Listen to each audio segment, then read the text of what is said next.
Welcome to Crystal's Bread. Today we're going to learn how to make wheat berry and pecan bread. This is such a delicious bread and good recipe. This recipe we're going to use whole wheat berries, chopped pecan. Whole wheat berries has lots of fiber and lots of nutrients. It makes this bread even delicious.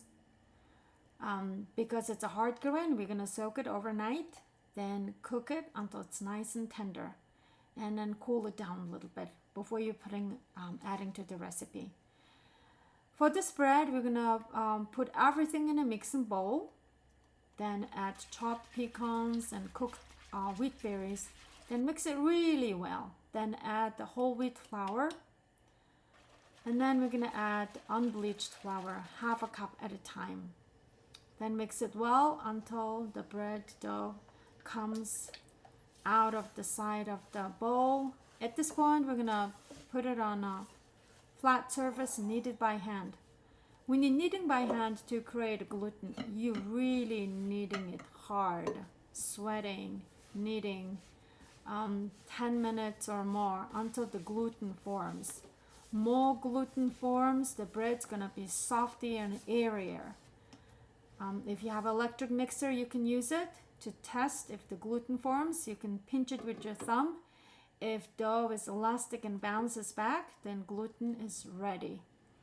Then we're gonna let it rise in room temperature until it doubles in the size. For this recipe, using whole wheat berry and pecan gives a very distinctive, almost like a purplish color to the dough. This recipe makes 2 4x8 rectangular loaves. If you don't have a bread pan, you can make a round shape and then put it on a baking sheet. That's perfectly fine. Now you shape in the rectangular shape, tuck it nicely, tuck in, and then pinch the both sides. Turn it over and pinch the bottom, and then put it in a bread pan. There you go.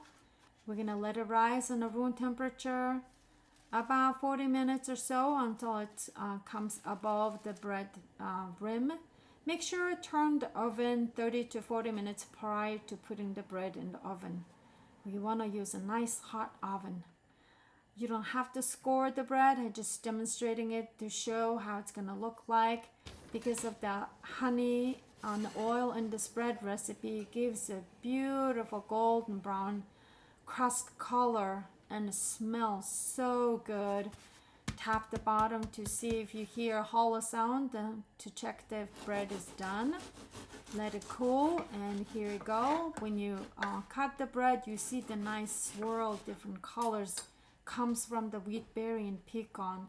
And every slice you see lots of wheat berries and such a delicious bread. It smells so good. Put a butter and eat it, or any spread you like. Now you know how to make a wheat berry pecan bread. And make your bread and enjoy your recipe. Happy baking.